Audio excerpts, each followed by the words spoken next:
Hello student first of all मैं Mehta group school and colleges की ओर से आपको 10th क्लास के रिजल्ट के लिए बहुत बहुत बधाई देता हूं।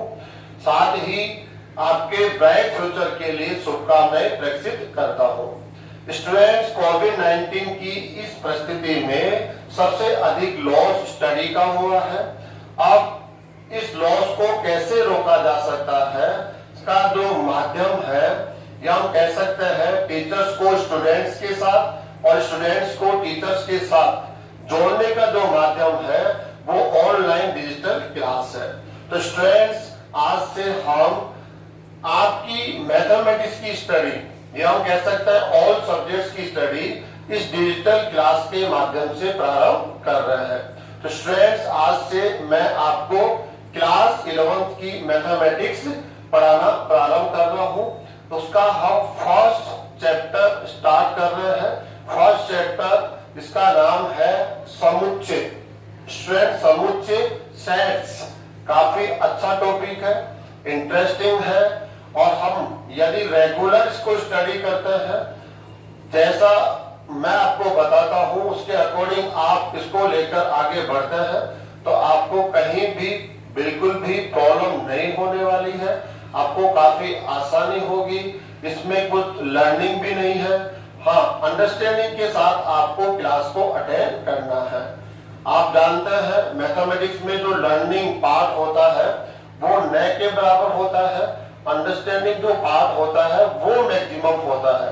और उसका फायदा हमें क्या होता है कि हमारे जो माइंड के ऊपर लोड होता है वो काफी कम होता है, हम रिलैक्स फील करते हैं। क्योंकि जहां लर्निंग पोर्शन होगा, डेफिनेट है टाइम के बाद हम उसको भूलते हैं, फिर हम लर्निंग पे जाते हैं, फिर हम कुछ समय बाद उसको भूलेंगे, फिर हम लर्निंग पे जाएंगे। तो काफी एफर्ट्स हमें ऐसा बार बार लगाना होता है, तब जाकर हम उस एक टॉपिक को प्रिपेयर कर पाते हैं। लेकिन जो मैथमेटिक्स पोर्शन है ये प्रैक्टिस पार्ट है। इसमें लर्न जैसा बहुत न के बराबर आप कह सकते हैं, इसमें प्रैक्टिस सिस्टम है। आपको टॉपिक को ध्यान से पढ़ना होता है और उससे रिलेटेड प्रॉब्लम्स को लेकर आपको प्रैक्टिस करनी होती है। जितनी ज्यादा आप प्रैक्टिस करते जाएंगे उतना स्मूथली आपको इसका नॉलेज होता जाएगा। तो स्टूडेंट्स, ज्यादा मैं बात नहीं करते हुए आज की क्लास को हम स्टार्ट करते हैं। हमारा जो फर्स्ट लेसन, जैसा मैंने आपको बता दिया है, फर्स्ट लेसन जिसको हम सेट या हम समुच्चय के नाम से जानते हैं, फर्स्ट स्टार्ट करते हैं डेफिनेशन ऑफ सेट। समुच्चय किसे कहा जाता है, जनरल टॉपिक है। आप शायद फर्स्ट टाइम इसको सुन रहे होंगे, लेकिन काफी सिंपल है। आपको ऐसा लगेगा जैसे हमने पहले भी इसको सुना हुआ है या हमारे परिवेश में आसपास में ही ये मौजूद था और इसके बारे में हम कुछ जानते थे। फ्रेंड्स, डेफिनेशन ऑफ सेट या समुच्चय तो काफी सिंपल है। सुपरिभाषित वस्तुओं का संग्रह। संग्रह का अर्थ होता है कलेक्शन। कलेक्शन तो आप जानते हैं, जैसे एक क्लास बनती है तो बहुत सारे स्टूडेंट्स का कलेक्शन हो जाता है, 30 स्टूडेंट्स, 40 स्टूडेंट्स, 50 स्टूडेंट्स। तो स्टूडेंट्स का जो कलेक्शन होता है वही संग्रह है। यहाँ पर संग्रह का अर्थ है कलेक्शन से। सुपरिभाषित वस्तुओं का संग्रह समुच्चय कहलाता है। लिमिटेड वर्ड्स में परिभाषा को रखा गया है ताकि आपको इसको लर्न भी करना पड़े, तो आपको ज्यादा एफर्ट नहीं लगाना पड़े।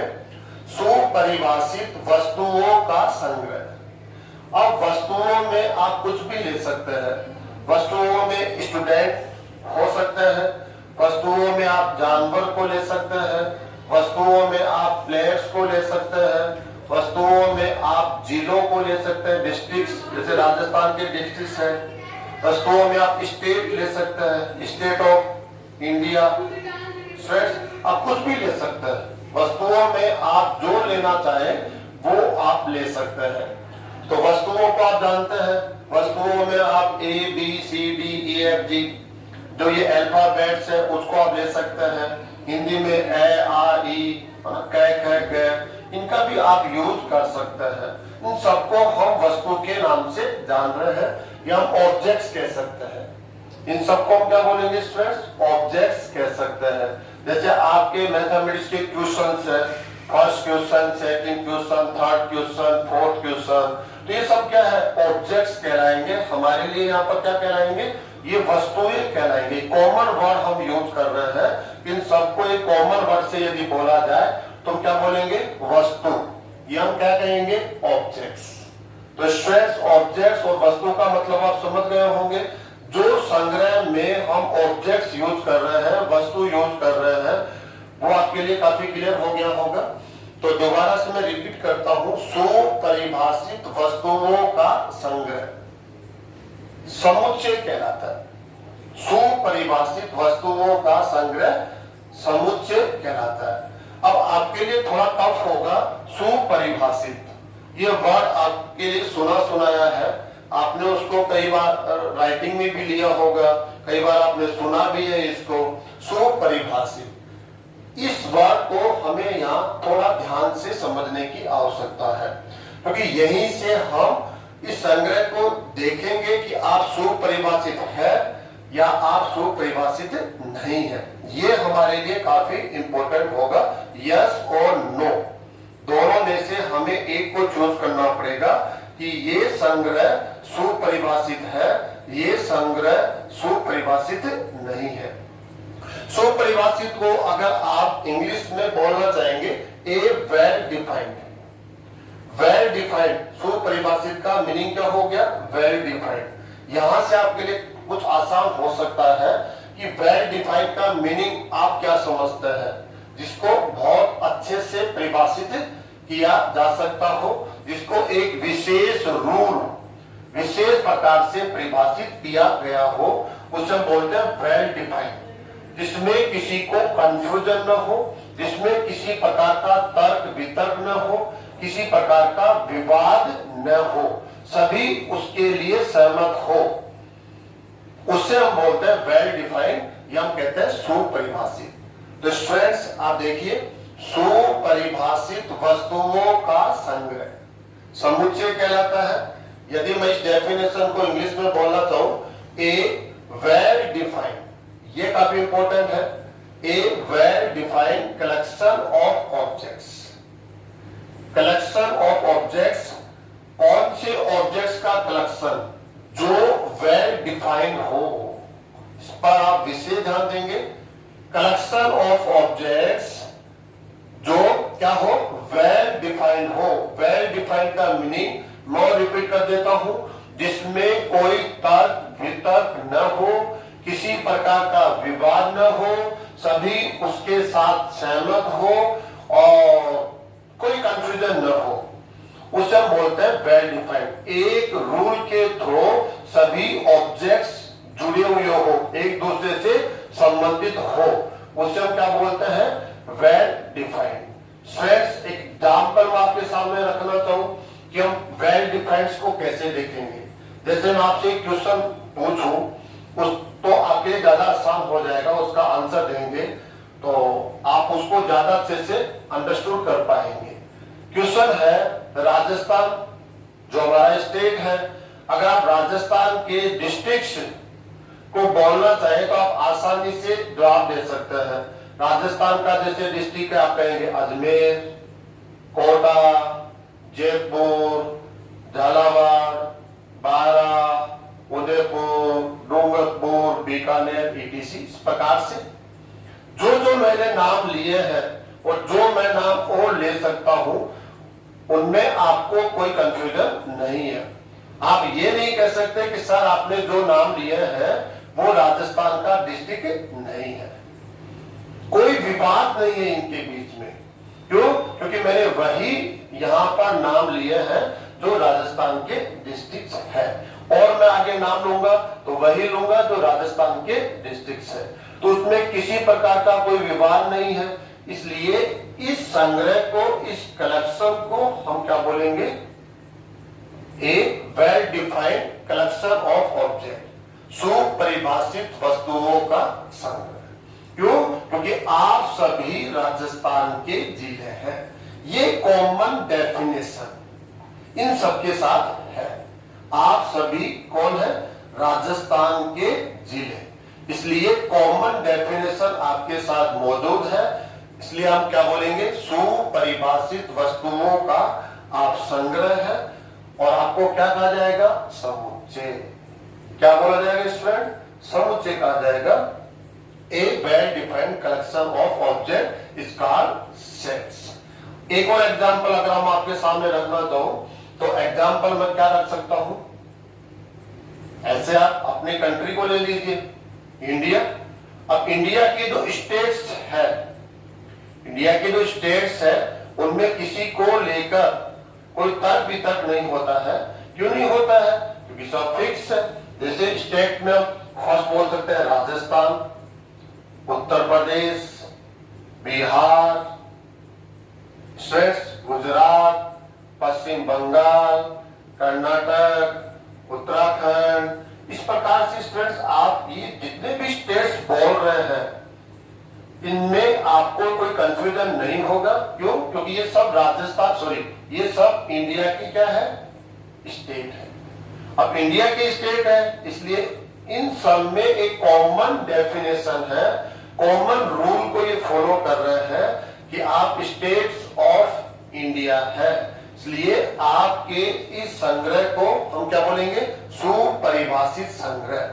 सुपरिभाषित वस्तुओं का क्या बोलेंगे? संग्रह। और ऐसे संग्रह को जिसमें किसी प्रकार का विवाद न हो, कोई तर्क वितर्क न हो, किसी प्रकार का कोई कंफ्यूजन न हो, सभी उसके साथ सहमत हो, एक नियम के द्वारा ये सभी वस्तुएं एक दूसरे से संबंधित हो, तब हम इसे सुपरिभाषित संग्रह कहते हैं। और सुपरिभाषित संग्रह को ही हम क्या बोल देते हैं? समुच्चय। तो स्ट्रेट्स समुच्चय की डेफिनेशन आपको समझ में आ गई होगी। आगे चलकर हम काफी एग्जाम्पल लेने वाले हैं, और उन एग्जाम्पल में हम ये जानेंगे कि आप सुपरिभाषित है तो आपको हम समुच्चय कह देंगे, आप सुपरिभाषित नहीं है तो आपको हम समुच्चय नहीं कहेंगे। समुच्चय नहीं कहेंगे तो उसको हम केवल समूह बोलेंगे। क्या बोलेंगे स्टूडेंट्स? समूह। समूह में एक कॉमन रूल का होना जरूरी नहीं है, उसका सुपरिभाषित होना आवश्यक नहीं है। उसको हम क्या बोल देंगे? समूह नाम से जानेंगे। और जो सुपरिभाषित संग्रह है जिसमें सभी वस्तुएं सुपरिभाषित है, वेल डिफाइंड है, तब हम उस संग्रह को, उस कलेक्शन को क्या कहेंगे? समुच्चय कहते हैं। अब स्टूडेंट समुच्चय के बारे में कुछ और जानकर हम इसके एग्जांपल्स पर जाएंगे। तो स्टूडेंट्स फर्स्ट ऑफ हम यहां पर क्या ले रहे हैं? नंबर 1 कि समुच्चय को हम कैसे डिनोट करने वाले हैं।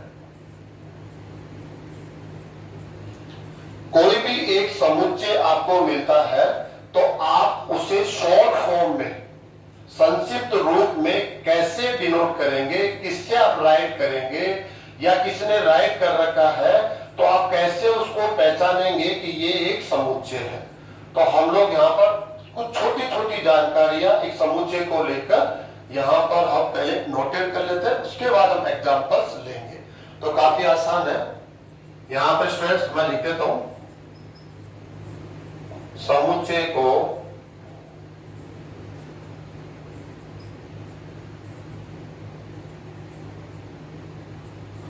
सामान्यतया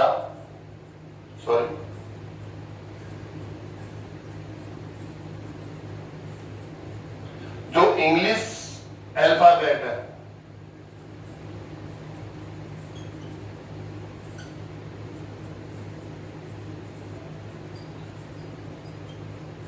इंग्लिश में भी कैपिटल अल्फाबेट,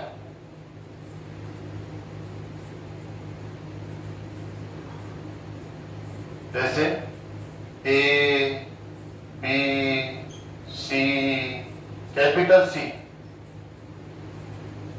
डी से प्रदर्शित किया जाता है, डिनोट किया जाता है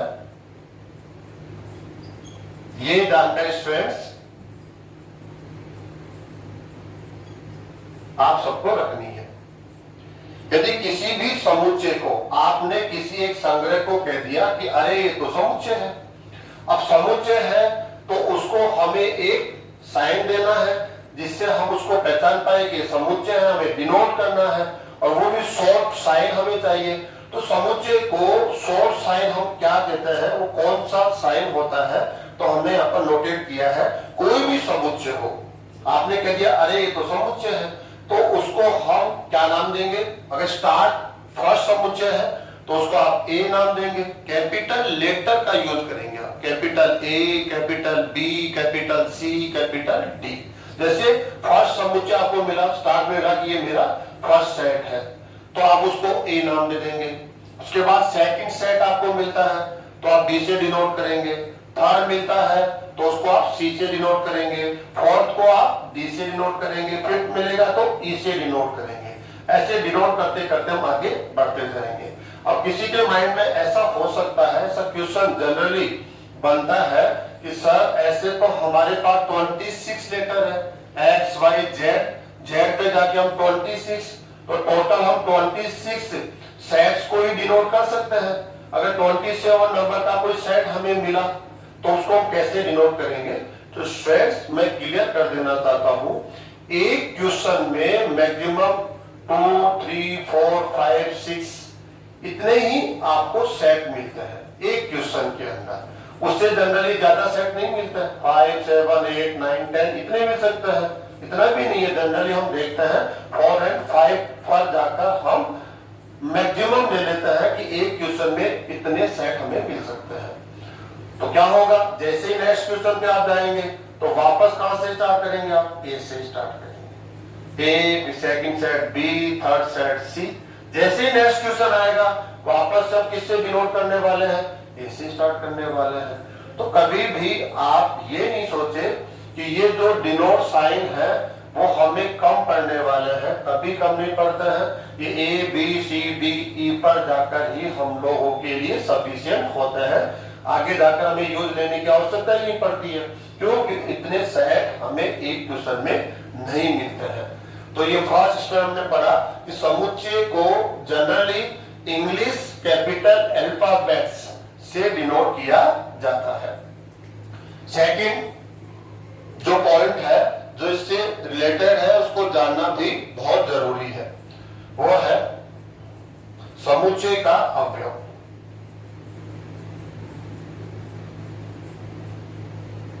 एलिमेंट्स,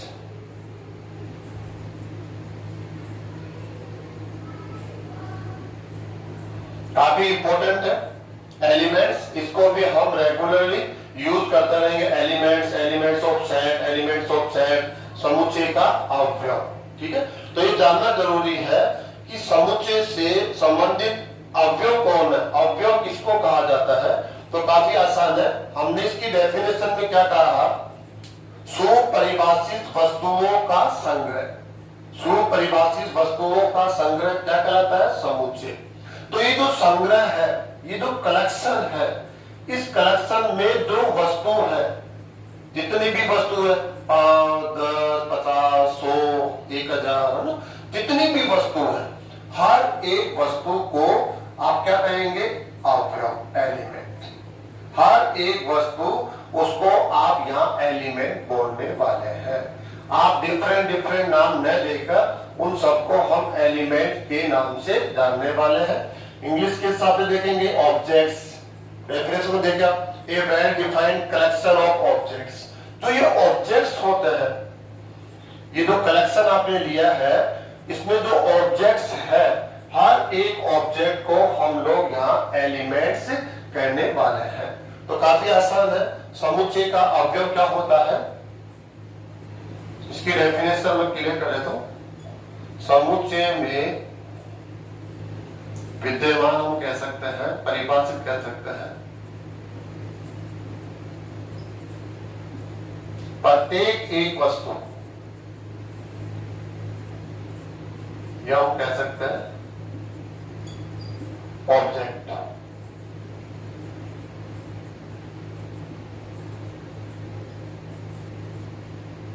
समुच्चय का अवयव कहलाती है।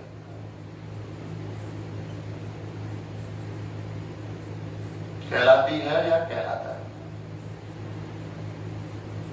कहलाता है। काफी सिंपल है। हम वो पॉइंट डिस्कस कर रहे हैं जो हमारे समुच्चय से या सेट से रिलेटेड है। तो एलिमेंट्स हम किसको कहेंगे कि जो आपने एक संग्रह को सेट कह दिया, उस सेट में वस्तुएं होगी, तो हम उनको आगे चलकर वस्तु वस्तु वस्तु ऐसा नहीं बोलने वाले हैं, या हम ऑब्जेक्ट ऑब्जेक्ट करके भी नहीं बोलने वाले हैं। उन सब के लिए हम एक कॉमन वर्ड यूज कर रहे हैं। वो कॉमन वर्ड क्या है? एलिमेंट, एलिमेंट्स या एलिमेंट। तो स्टूडेंट्स, एज एग्जाम्पल मैं कहूं, जैसे मैंने एक एग्जाम्पल रखा था सुपरिभाषी संग्रह, क्या रखा था? राजस्थान के जिले। तो राजस्थान के जिले में आप क्या कह रहे हैं? जयपुर। तो जो जयपुर है वो एक जिला है, तो इसको हम एलिमेंट बोलेंगे। एक एलिमेंट हो गया। उसके बाद कहा मैंने अजमेर, अजमेर यहाँ पर दूसरा एलिमेंट कह दीजिए। फिर कह दीजिए आप जोधपुर, तो जोधपुर यहाँ पर इस समुच्चय का तीसरा एलिमेंट हो जाएगा। उसके बाद आप क्या कह सकते हैं? बाड़मेर कह सकते हैं, जैसलमेर कह सकते हैं।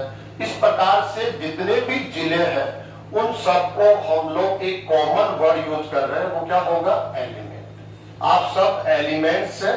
किसके लिए? इस सेट के लिए। तो इस सेट में जितनी भी वस्तुएं होती है उनको आगे चलकर हम वस्तु शब्द यूज न करके, ऑब्जेक्ट शब्द यूज न करके, उनके लिए हम एक वर्ड यूज करने वाले हैं। वो कॉमन वर्ड होगा और वो वर्ड क्या होगा? अवयव, एलिमेंट। ओके स्टूडेंट्स, अब हम लोग यहाँ पर क्या कह रहे हैं कि जनरली हमने क्या कहा कि जो समुच्चय होता है, सेट होता है, उसको हम कैसे डिनोट कर रहे हैं? Capital A, capital B, capital C, capital D. Capital alphabet का यूज कर रहे हैं। और जो ये एलिमेंट्स हैं इनको हम किससे डिनोट करते हैं? ये भी स्मॉल अल्फाबेट से हम लोग। तो यहां पर हम लोग नोट डाल के क्या लिखेंगे स्टूडेंट्स? इसी एलिमेंट को हम क्या लिखेंगे? समुच्चय के अवयवों को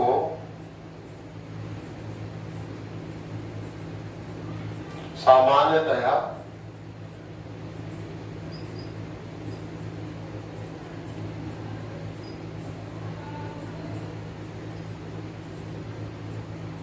स्मॉल अल्फाबेट,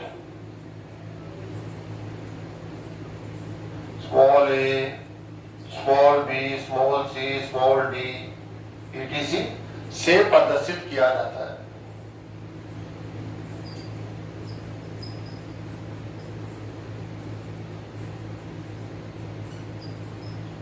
बहुत जनरल है, काफी सिंपल है स्टूडेंट्स। यहां पर हमने दो प्रकार के साइन तैयार कर लिए हैं।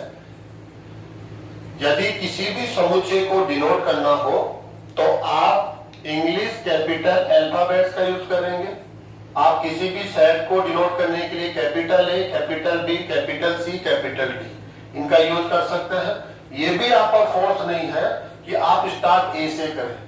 आपको अच्छा लगता है तो आप बी से भी स्टार्ट कर सकते हैं, आप सी से भी स्टार्ट कर सकते हैं, आप डी से भी स्टार्ट कर सकते हैं, या आप लास्ट में एक्स वाई जेड। इसका कोई ऑर्डर नहीं होता है कि हम फर्स्ट सेट को ए नाम से डिनोट करें, कोई जरूरी नहीं है। जनरली ऐसा किया जाता है, हम सब करते हैं, आप भी करेंगे, मैं भी करता हूँ, और हर एक टीचर, हर एक स्टूडेंट ऐसा करता है कि फर्स्ट सेट को ए, सेकंड सेट को बी, ऐसा जनरली किया जाता है।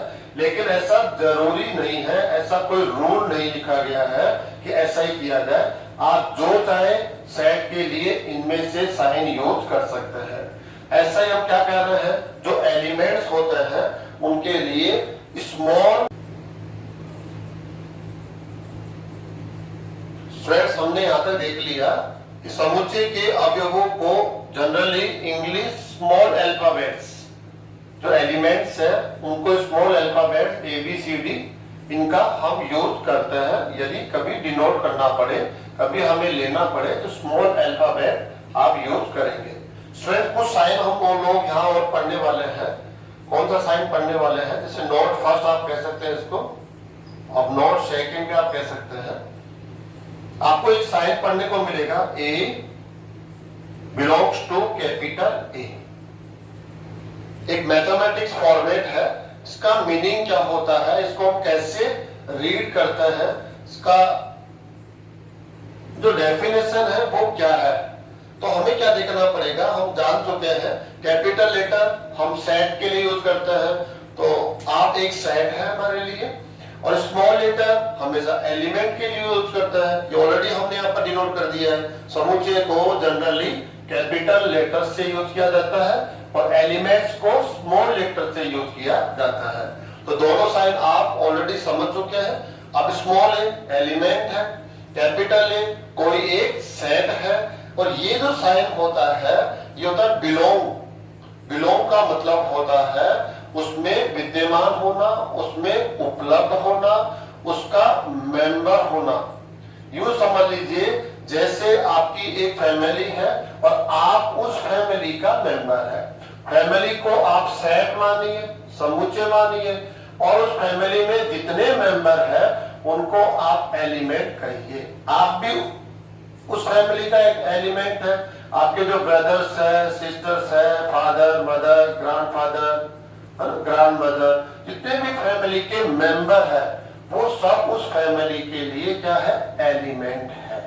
और वो फैमिली क्या है आपकी, सेट, समुच्चय। तो स्ट्रेस को देखिए, इसको हम कैसे स्टडी करेंगे, A belongs to A, A belongs to A. A कौन है यहाँ पर, एलिमेंट है। हम कैसे इसको रीड करेंगे, मैं राइट कर देता हूं, एलिमेंट जिसका साइन कौन है, ए, बिलोंग्स टू सेट ए। इसको ऐसे रीड किया जाएगा, एलिमेंट ए, ए आप एक एलिमेंट है, कैपिटल ए आप एक सेट है, और ये ए इस सेट ए में बिलोंग्स करता है, मतलब स्थित है, उसका एक मेंबर है। ऐसे भी हम कह सकते हैं, इसको हम सेकेंड वर्स में ऐसे भी कह सकते हैं, element A is a member of set A. Sorry space कर देता, सेट ए। ऐसे भी हम इसको पढ़ सकते हैं, ए आप एक एलिमेंट है और इस सेट ए का एलिमेंट है, मतलब आप सेट ए का एक मेंबर है। समझ रहे स्टूडेंट्स आपको? ये जो मैथमेटिक्स साइन है जिसको हमने काफी शॉर्ट फॉर्म में लिख दिया है, मैथमेटिक्स एक फॉर्मेट है, इसका मीनिंग क्या है, मैं एक एलिमेंट हूं और ये एक सेट है और मैं इस सेट का एलिमेंट हूं, मतलब मैं इसमें एग्जिस्ट करता हूं, इसमें उपस्थित हूं, ठीक है, इसमें विद्यमान हूं। तो इसको हम ऐसे स्टूडेंट स्टडी करेंगे। ऐसे हम लोग कह सकते हैं, ए, इसको कट कर देंगे स्टूडेंट्स। तो हमने कहा बिलोंग्स टू, अब डज नॉट बिलोंग हो जाएगा, ये नहीं के लिए होता है, ये यस, ये नो। तो इसका मीनिंग क्या होगा, तो काफी इजी हो गया अब आपके लिए, element A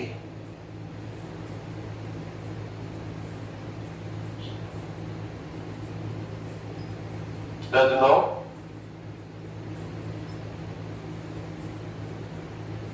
belongs to set A।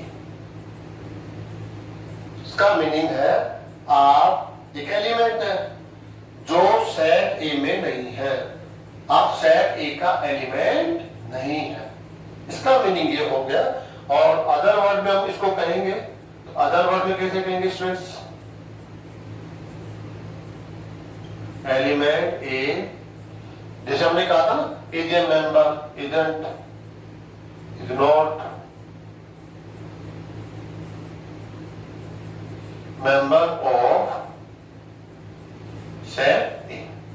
ये जनरली हम बहुत यूज करेंगे, इसलिए हम ऐसा तो राइट करेंगे तो काफी टाइम लगेगा, तो हम मैथमेटिक्स फॉर्मेट में इसको राइट करते हैं, ए सेट ए का एक एलिमेंट है, ए सेट ए का एक एलिमेंट नहीं है।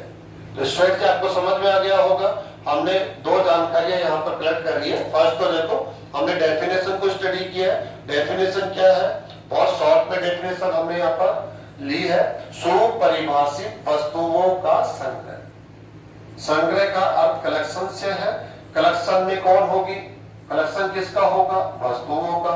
और वस्तुओं के लिए क्या कंडीशन है कि वो सुपरिभाषित हो। सुपरिभाषित का अर्थ है एक जैसी परिभाषा उनमें होना, एक जैसी विशेषता उन सभी वस्तुओं में होना, एक जैसा गुण उन सभी वस्तुओं में होना, उसे हम बोलते हैं सुपरिभाषित होना, वेल डिफाइंड। सेकंड हमने क्या पढ़ा, यदि किसी सेट को, समुच्चय को अगर हम शॉर्ट में डिनोट करना चाहते हैं तो आप कैपिटल अल्फाबेट्स का यूज करेंगे, और यदि आप इसके एलिमेंट्स को डिनोट करना चाहते हैं तो आप स्मॉल अल्फाबेट्स का यूज यहां करने वाले हैं। नेक्स्ट क्वेश्चन क्या होता है यहाँ पर कि जो ये एलिमेंट है ए, इस सेट का एलिमेंट है, तो आप ए इज एलिमेंट ऑफ ए कह सकते हैं, ए एग्जिस्ट टू ए कह सकते हैं, ए बिलोंग्स टू ए कह सकते हैं, इसको आप क्या कह सकते हैं, ए इज मेंबर ऑफ ए कह सकते हैं, और ये एजेंट हो जाएगा, एजेंट हम कह सकते हैं ना, नहीं होना ये होना, मतलब ए इस समुच्चय ए का अवयव है तो ऐसे, और ये इसका अवयव नहीं है तो फिर इस प्रकार से कह देंगे हम लोग, है ना। तो काफी आसान है। एक एग्जाम्पल अगर मैं देके बताना चाहूं तो मैं बता सकता हूं, जैसे जयपुर, जो एग्जाम्पल हमने आपके लिए पहले लिया था, और राजस्थान, ऐसे मैंने ले लिया यहाँ पर। अब आपको ये कह रहा है कि ये जयपुर राजस्थान का जिला है, यहां पर इन दोनों में जो रिलेशन है वो क्या है, जिला। अब आप कह रहे हैं जयपुर राजस्थान का जिला है, तो इसको हम कह देंगे ये एलिमेंट है। राजस्थान यहाँ पर क्या है, सेट है। अब सेट के अंदर जो एलिमेंट्स होंगे वो उसके डिस्ट्रिक्ट्स होंगे, जिले होंगे। तो जयपुर, आपको बताना है जयपुर राजस्थान का एक जिला है या नहीं है, तो आप कहेंगे हाँ है। तो जयपुर इस राजस्थान का एक एलिमेंट हुआ नहीं हुआ, आप कहेंगे हाँ है। लेकिन ऐसे ही मैं क्या कह दूं, यहां पर मैं बोल दूं बिहार, और यहां पर ये साइन लगा दूं राजस्थान, और इसका मीनिंग क्या है कि राजस्थान तो एक सेट है, लेकिन जो बिहार है वो राजस्थान का जिला है क्या, तो आप कहेंगे नहीं, ये तो अपने आप में एक स्टेट है। इंडिया का क्या है, ये स्टेट है, आप भी एक स्टेट है, तो आप भी एक स्टेट है, आप तो डिस्ट्रिक्ट नहीं है। तो हम कह रहे हैं इसको हमें काटना पड़ेगा, बिहार राजस्थान सेट का जिला नहीं है, बिहार राजस्थान में नहीं आता है, यूं आप कह देंगे। तो ये जो साइन है वो हमें काफी यूज करना होगा, एलिमेंट होना, एलिमेंट नहीं होना, ये इसका मैथमेटिक्स साइन है। एक लास्ट केस हम लोग और पढ़ लेते हैं यहाँ पर, उसके बाद केवल एग्जाम्पल बचेंगे। अब हम लोग क्या कर रहे हैं कि समुच्चय जो होता है इसमें बहुत सारी वस्तुएं हो सकती है, 5, 10, 50, 500, 1000, 10,000 ना, ऐसे एक संग्रह होता है जो वस्तुओं का होता है। इन सभी वस्तुओं को हम एक कॉमन वर्ड दे रहे हैं, एलिमेंट, ठीक है। तो एलिमेंट्स का संग्रह होता है। अब क्यों से होता है, इन एलिमेंट्स के संग्रह को हमें एक जगह कलेक्ट करके रखना है, एक साथ रखना है। जैसे एग्जाम्पल के तौर पर आपकी कक्षा है, अब आपकी कक्षा के अंदर 40 बच्चे, 50 बच्चे, 60 बच्चे होते नहीं होते हैं, तो आपका हम एक कलेक्शन बनाते हैं, तो इसको कैसे संभाल के रखते हैं, एक कक्षा आपको दे दी जाती है, एक रूम आपको दे दिया जाता है, आपके चारों तरफ एक बाउंड्री बना दी जाती है कि ये आपका पैलेस है, आपको यहाँ बैठना है, यहीं पर आपको स्टडी करना है, ये आपका एक फिक्स रूम हो गया, आपके चारों एक बाउंड्री बना दी जाती है। तो ऐसा ही यहाँ पर होगा कि जो हर एक समुच्चय होगा उसमें अनेक एलिमेंट्स होते हैं, तो सभी एलिमेंट्स को हमें एक साथ रखने के लिए, इकट्ठा रखने के लिए एक ब्रैकेट की आवश्यकता होती है। तो हम वो ब्रैकेट जनरली कौन सा लेते हैं, समुच्चय के लिए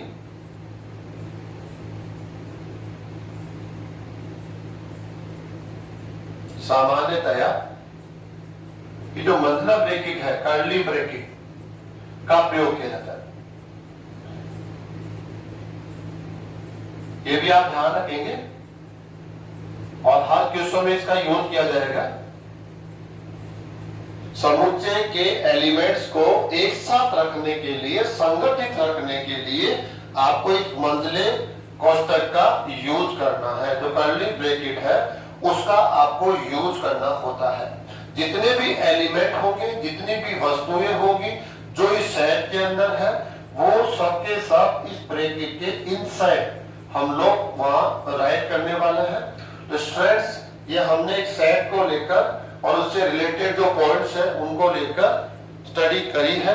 अब हम कुछ एग्जांपल्स लेकर आज के टॉपिक को कंप्लीट करेंगे। एग्जांपल इन्हीं को अच्छे से समझाने के लिए होंगे। तो स्टार्ट करते हैं हम एग्जांपल्स।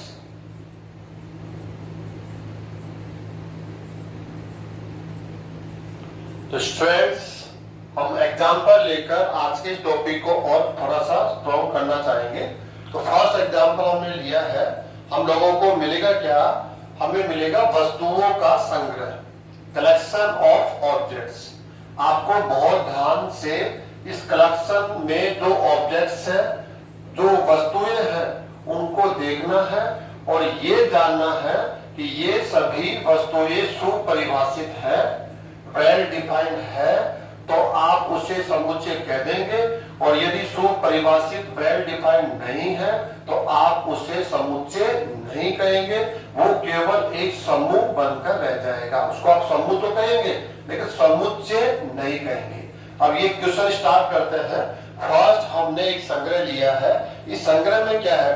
अंग्रेजी वर्णमाला, इंग्लिश अल्फाबेट्स। जो इंग्लिश अल्फाबेट्स होता है A B C D E F G X Y Z में स्वरों का संग्रह। अगर मैं इन सभी 26 लेटर्स है, इनमें स्वरों की बात करूं, वोवल्स को यदि मैं यहाँ राइट डाउन करना चाहूं तो मैं कैसे राइट डाउन करूंगा? A E I O U। आप जानते हैं जो 26 लेटर्स है उनमें ओनली 5 लेटर्स क्या है? वोवल्स है। तो वोवल्स की बात कर रहे हैं, तो सभी वोवल्स को मैंने यहाँ पर सेपरेटली राइट डाउन कर लिया है। अब आपको ये देखना है कि आप सबको हम इस संग्रह को, जो इस ऑब्जेक्ट्स में, इस कलेक्शन में जो ऑब्जेक्ट्स है या जो संग्रह है उसमें ये जो वस्तुएं हैं या इनको हम एलिमेंट बोलेंगे, ये सुपरिभाषित है या नहीं है। तो सुपरिभाषित का अर्थ है एक जैसी परिभाषा उनमें होना, एक जैसा गुण होना। तो बताइए, आप इनको देखते ही आपके माइंड में एक आंसर होगा। क्या आंसर होगा? आप कहेंगे अरे तो वोवल्स है, अरे ये तो वोवल्स है। ऐसा कोई एलिमेंट है, ऐसा कोई लेटर है जिसको आप कहेंगे नहीं ये तो वोवल्स नहीं है। नहीं है, सभी वोवल्स है। इसलिए हम कहेंगे वोवल्स होना, इनमें एक जैसी खूबी है, एक जैसी विशेषता है। इस वजह से हम इसे सुपरिभाषित कहेंगे। और सुपरिभाषित है तो हम इसके सामने क्या लगा देंगे? यस, हाँ, आप तो सुपरिभाषित है। और सुपरिभाषित संग्रह को क्या बोल देते हैं? समुच्चय। तो आप समुच्चय हो जाएंगे। समुच्चय के लिए हमें बताया था मैंने, बदले कोष्ठक का यूज करते हैं। ये वाला ब्रैकेट आपको हमेशा यूज करना है ताकि संगठित रूप में ये बने रहे। और कैसे डिनोट करेंगे? कैपिटल लेटर्स का यूज करेंगे। स्टूडेंट्स, जब भी किसी सेट को डिनोट करना है तो एक सेट हो गया। अब सेट में काफी एलिमेंट हो सकते हैं, या तो ओनली 5 एलिमेंट है, 1000 एलिमेंट भी हो सकता है। तो अगर आपको बोल कर लिखकर बताना पड़े तो काफी टाइम आप जानते हैं कंज्यूम करेगा। तो हमने उसको एक शॉर्ट साइन दे दिया, सेट का नाम रख दिया ए सेट। तो काफी इजी हो जाता है, हम आसानी से राइट कर सकते हैं, आसानी से किसी को समझा सकते हैं, एक्सप्लेन कर सकते हैं। तो हम ए इसका यूज करें। आप चाहे तो बी यूज कर सकते हैं, सी यूज कर सकते हैं, हमने ए यूज कर लिया। यहाँ थोड़ा सा मैं एक्सप्लेन करूं। यहाँ पर ये तो ए है, इस सेट का एलिमेंट है या नहीं ये आपको देखना है। जैसे ए, ये साइन आपको देखना है। ए बिलोंग्स टू ए एलिमेंट है, इस सेट है। क्या ए इस सेट ए का एक एलिमेंट है? तो आप कहेंगे हाँ, अरे आप तो इस सेट के एलिमेंट है, आप इस सेट में ही तो है, सेट की एक वस्तु ही तो है, और वस्तु को हमने क्या कहा, एलिमेंट। अरे ए, हाँ, आप इस सेट ए का एक एलिमेंट है, इसको बोलते हैं बिलोंग्स टू, मेंबर होना, ठीक है। तो ये कह देंगे। ऐसे मैं कहना चाहूं जैसे ये ई यहां पर क्या है, बिलोंग्स टू ए होगा, हाँ, ये भी इसका एलिमेंट है। ऐसे जैसे मैं कहना चाहूं ओ कह सकता हूं, ओ आप क्या इस सेट ए का एलिमेंट है, हाँ। ऐसे मैं कहना चाहूं जैसे कोई भी, मैं कहता हूं बी आप सेट ए का एलिमेंट है क्या, तो बी चेक करना पड़ेगा इन एलिमेंट्स में कहीं भी बी है, कहीं भी नहीं है, तो इसको हमें क्या करना पड़ेगा, नॉट बिलोंग। आप इस सेट ए में विद्यमान नहीं है, एग्जिस्ट नहीं करता है, आप यहां पर इसके मेंबर नहीं है। ऐसे मैं कोई भी एक ले लेता हूं, जैसे एलिमेंट और ले लेता हूं मैं एक्स, तो एक्स इस सेट ए का एलिमेंट है, नो। कहीं भी देख लो, सेट ए के पास कहीं भी एक्स के फॉर्म में, एक्स के नाम से एक्स जैसा कोई एलिमेंट नहीं है, तो हमने नॉट बिलोंग्स टू कर दिया, इट्स नॉट मेंबर ऑफ ए, आप इसके कोई मेंबर नहीं है। जैसे आपकी फैमिली है, फैमिली के बाहर का कोई व्यक्ति है, तो आप कहते हैं ना कि नहीं ये हमारे रिलेटिव तो है लेकिन हमारी फैमिली के मेंबर नहीं है, ठीक है, या इनको तो हम जानते ही नहीं है लेकिन हमारी फैमिली के मेंबर नहीं है, ये तो आप कहते नहीं कहते हैं। तो नहीं होगा, इस पर का साइन करेंगे, अगर हाँ तो फिर ये बिलोंग्स टू साइन यूज करेंगे आप स्टूडेंट्स। नेक्स्ट एग्जांपल पे जाता है, प्रथम 5 अभाज्य संख्याओं का संग्रह, फर्स्ट 5 प्राइम नंबर्स।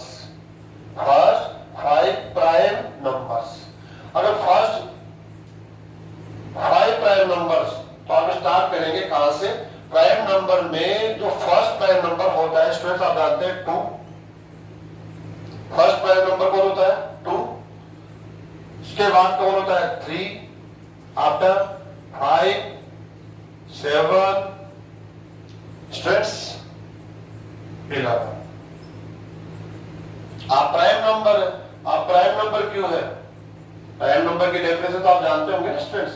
तो ये हमने स्टार्ट किया, फर्स्ट प्राइम नंबर ये हो गया, सेकंड ये हो गया, फिर 5 7 11, उसके बाद 13 आएगा, उसके बाद कौन आएगा 17 आएगा।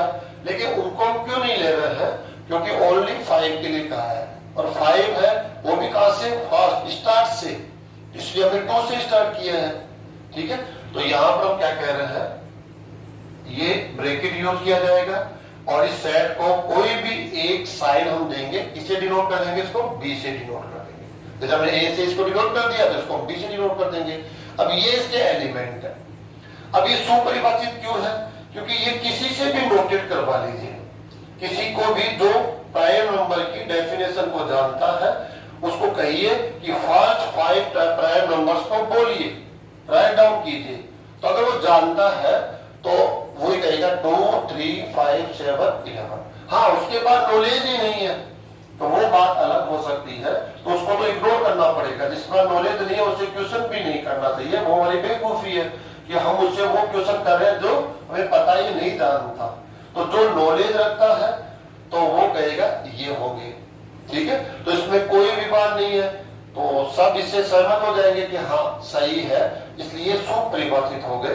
क्यों, क्योंकि इनकी विशेषता क्या है कि आप प्राइम नंबर है, तो प्राइम नंबर में तो 13 भी है, तो कहेगा मैं भी लाऊंगा, तो भाई 13 आप नहीं आ सकते। क्यों नहीं आ सकते, क्योंकि फर्स्ट 5 में नहीं है, प्राइम नंबर तो 13 है लेकिन वो फर्स्ट 5 में स्टार्ट से, फर्स्ट से स्टार्ट करके आपको 5 तक लेना, 5 जाओ जाए उसको फिर एंड कर देना है, इसलिए 13 अपने आप ही क्या जाएगा, रिजेक्ट हो जाएगा।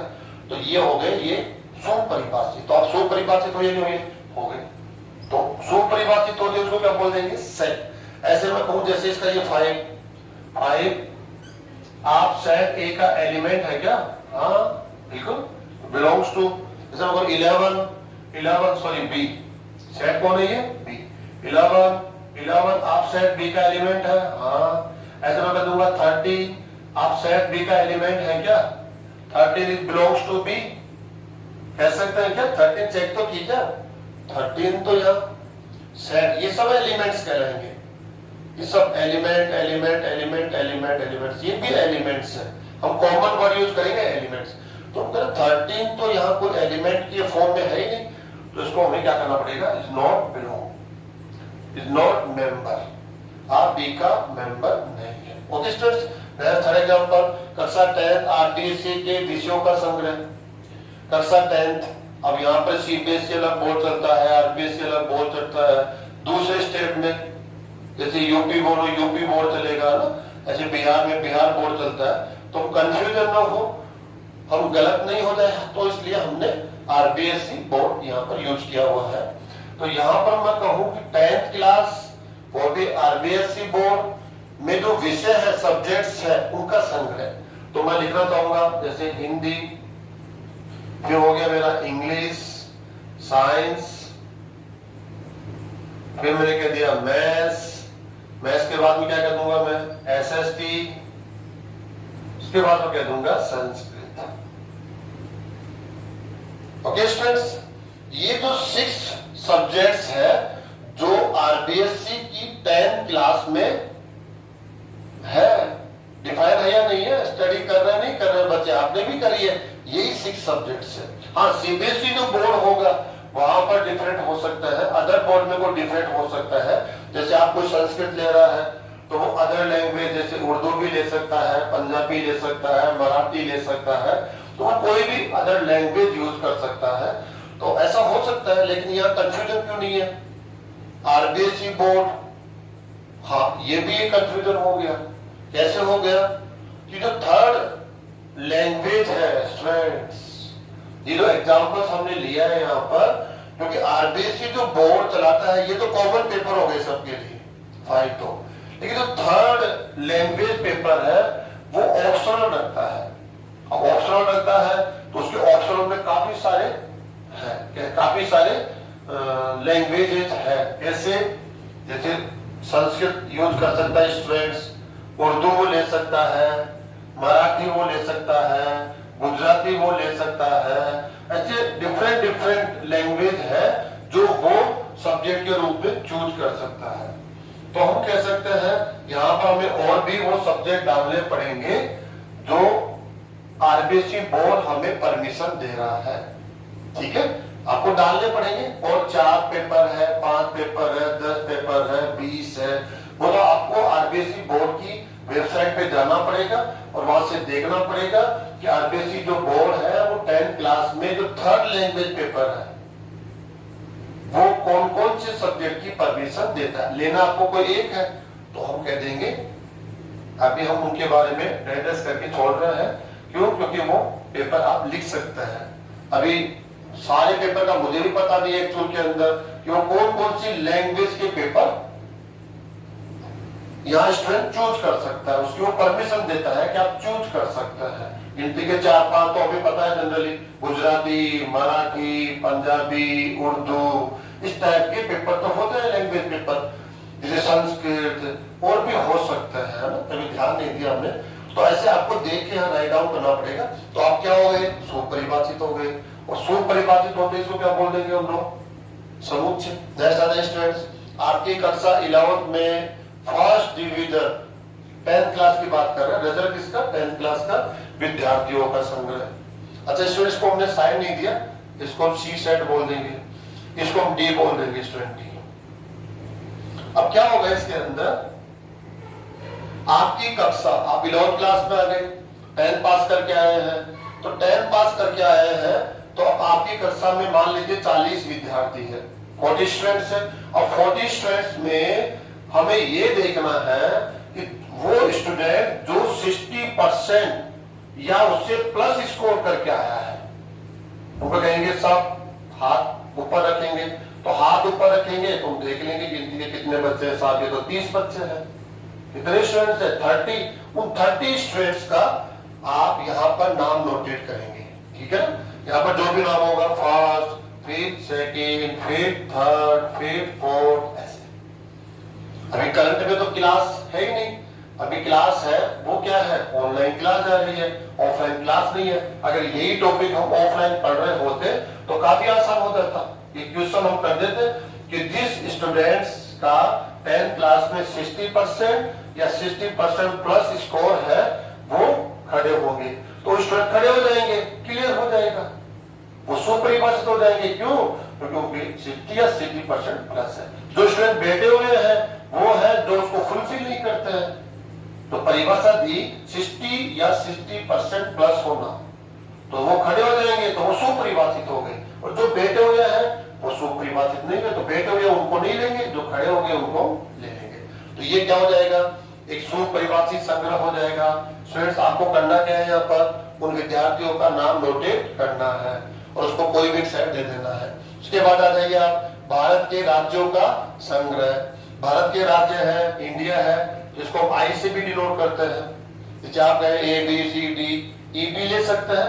आप चाहो तो स्पेशली जैसे भारत है उसको हम इंडिया बोलते हैं, तो इंडिया का फर्स्ट लेटर क्या है, आई। आई यूज कर सकते हैं, ना नहीं किया जा सकता है, मैं पहले भी बोल चुका हूं। कोई भी आप कैपिटल लेटर यूज कर सकते हैं। अब इसके अंदर क्या होगा, राज्यों का संग्रह। अब राज्य में आप जैसे सबसे पहले में तो राजस्थान पसंद आता है, क्योंकि जनरली हम राजस्थान के रहने वाले हैं। राजस्थान हो सकता है, उत्तर प्रदेश हो सकता है, ऐसे इसमें मेहनत करनी पड़ेगी।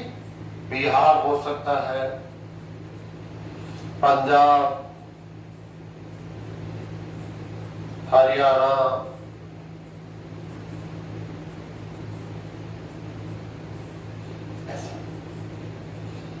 सभी राज्यों को आपको लिखना होगा।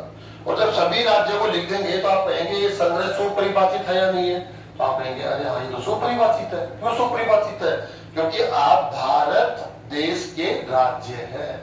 आप में ऐसा कोई भी नहीं है जो भारत देश का राज्य न हो, आप सभी भारत देश के राज्य हैं। इसलिए एक जैसी परिभाषा, एक जैसी विशेषता आपके पास है।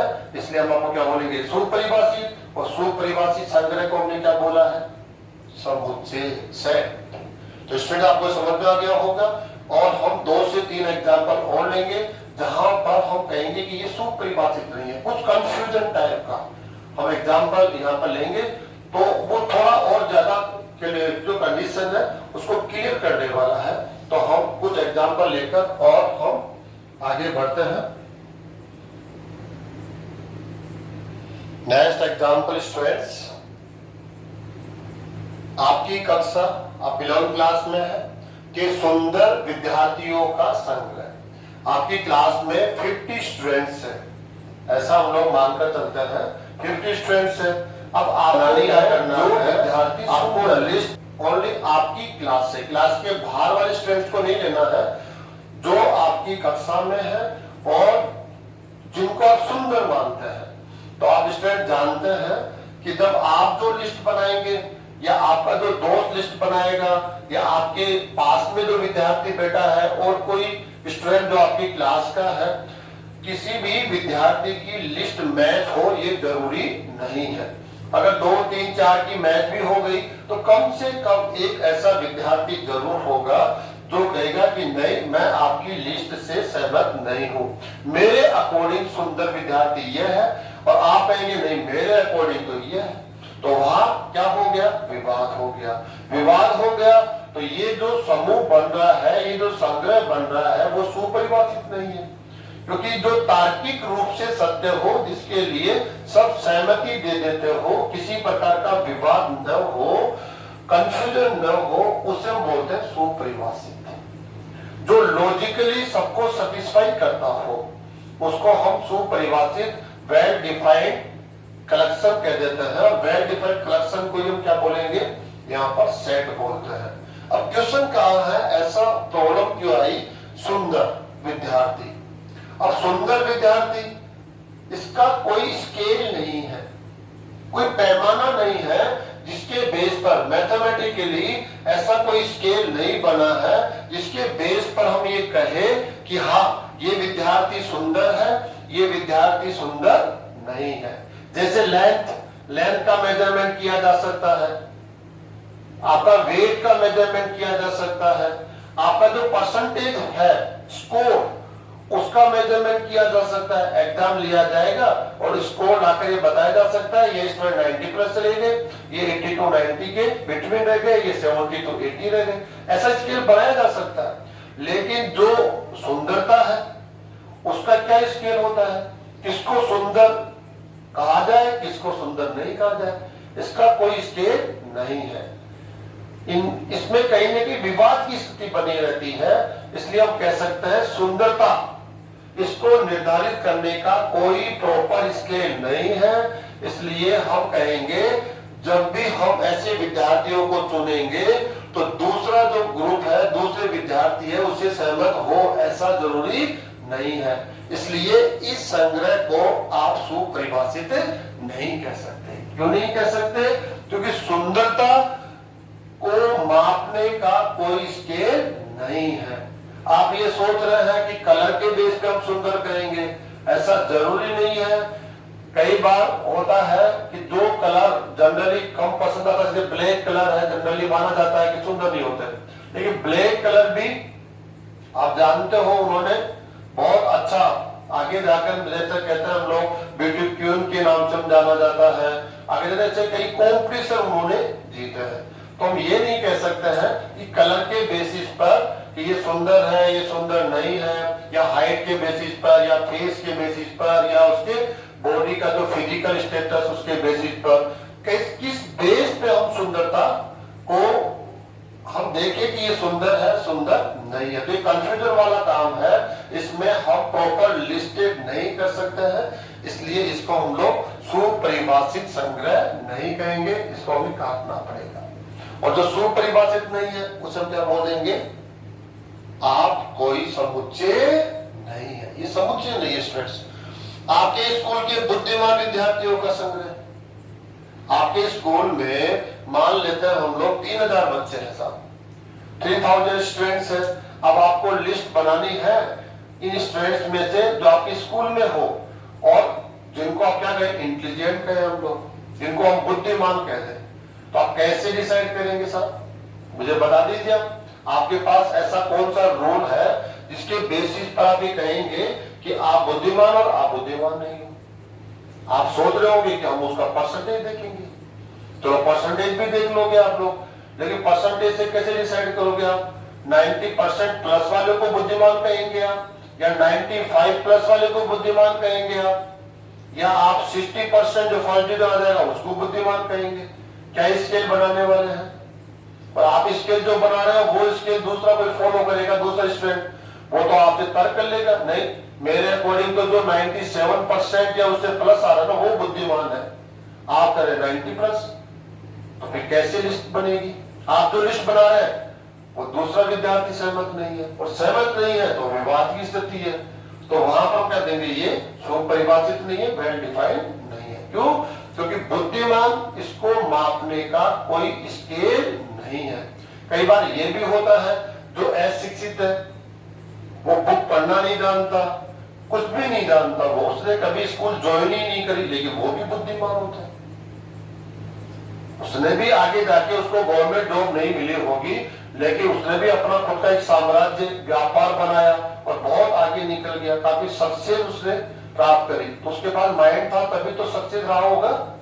तो ये जरूरी नहीं है कि हम बुद्धिमानिता को कि हम केवल एजुकेशन के बेस पर, उसके स्कोर के बेस पर हम माप कर कहें कि ये बुद्धिमान है क्योंकि ये पढ़ा लिखा है, इसका ये स्कोर है, और ये तो अनपढ़ है, गंवार है, इसलिए इसको हम बुद्धिमान नहीं कह सकते हैं।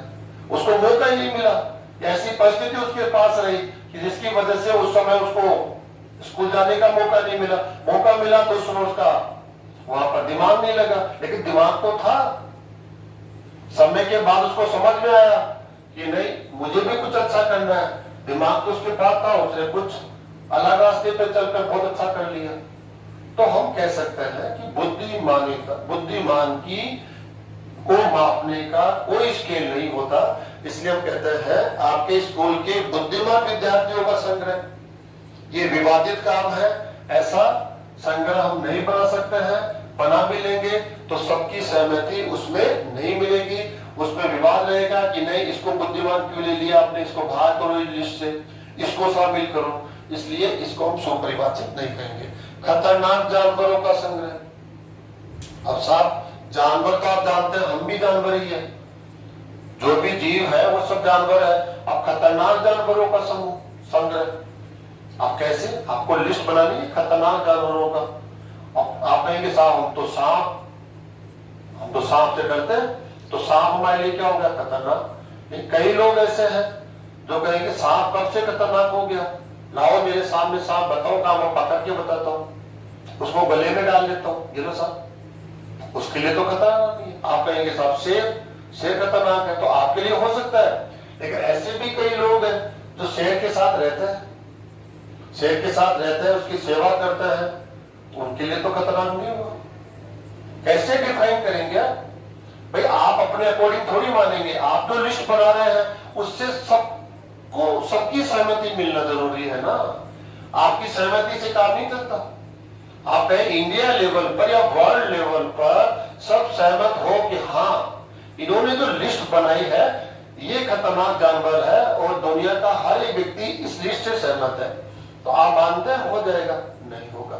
जिसको आप खतरनाक मान रहे हैं हो सकता है कि वो मैक्सिमम लोगों के लिए डेंजरस हो, लेकिन कुछ लोग चाहे वो संख्या में कम हो वो कहेंगे नहीं आप गलत कह रहे हैं, ये जो जानवर आपने लिए हैं ये इनमें से ये जानवर तो खतरनाक नहीं है। किसी 1 2 4 का ऐसे नाम बोल देंगे कि इनको आपने खतरनाक गलत ले लिया, ये खतरनाक नहीं है। तो उस हिसाब से आप कहेंगे कि सभी को आप संतुष्ट नहीं कर सकते हैं, सभी की सहमति आपको उस लिस्ट में नहीं मिलेगी, तो खतरनाक जानवर इसको जांचने का कोई स्केल कोई डेफिनेशन हमारे पास नहीं है। इस वजह से हम इस संग्रह को भी सुपरिभाषित वेल डिफाइंड संग्रह नहीं कहेंगे, और सुपरिभाषित संग्रह नहीं है तो सेट भी नहीं है। सेट तो वही होगा जो सुपरिभाषित हो या well defined collection of objects हो। नेक्स्ट 5 प्राकृत संख्याओं का संग्रह। 5 प्राकृत संख्या, अब प्राकृत संख्याओं में स्टूडेंट्स जैसे आप 5 प्राकृत संख्याओं में एक स्टूडेंट तो क्या लिख रहा है 1 2 3 4 5 ऐसे। दूसरा क्या कर रहा है 2 3 7 9 11 ऐसे। ये भी नेचुरल नंबर है, ये भी नेचुरल नंबर है, ये भी 5 है, ये भी 5 है। थर्ड स्टूडेंट क्या लिख रहा है कि नहीं साहब मैं तो ये नहीं लिखूंगा, मैं तो 11 100 1003 200 500 ये तो सब मैं ये रख लूंगा। तो सब सही राइट कर रहा है, गलत कोई भी नहीं है, लेकिन क्या हो रहा है सुपरिभाषित नहीं है। हर एक व्यक्ति कॉमन लिस्ट नहीं बना पा रहा है। आप जो यहाँ पर नेचुरल नंबर ले रहे हैं ये तो नेचुरल है, लेकिन इसके साथ मैच नहीं कर रहा है, ये आपसे मैच नहीं कर रहा है, ये आपसे मैच नहीं कर रहा है, तो इनमें क्या हो गया? ये तो तर्क वितर्क में उलझ जाएंगे। ये आपको कहेगा कि मैंने लिखा है वो लिखो, ये आपको कहेगा कि मैंने लिखा है वो लिखो, तो एक जैसी परिभाषा बनी नहीं। हमने यहाँ पर कहीं ना कहीं जो फोर्स दिया है, यहाँ पर हमने इसको बाउंड किया, हमने क्या किया प्रॉपर्ली बाउंडिंग किया। 5 प्राकृत संख्या, अब तो कोई भी 5 लिख सकता है, तो यहाँ पर जो लिस्ट बनेगी वो डिफरेंट डिफरेंट बनेगी, तो अलग अलग लिस्ट बनने की वजह से ये सुपरिभाषित नहीं हुआ, एक जैसी लिस्ट नहीं बनी, एक जैसा संग्रह नहीं बना।